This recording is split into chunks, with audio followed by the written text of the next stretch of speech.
Dacă ai merge în Madrid și comanzi bere, pregătește-te pentru surprize. Iată 3 curiozități despre berea din Madrid. 1. În Madrid berea se bea super rece. Localnicii o preferă aproape înghețată, iar paharele mici o păstrează fresh până la ultima gură. 2. Cana este regina băuturilor madriline. Nu primești un pahar uriaș, ci unul mic și perfect pentru socializare rapidă. 3. Berea vine adesea cu tapas.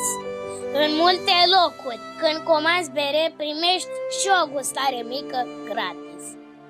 În Madrid, o bere comandată poate veni cu mai mult decât te aștepți.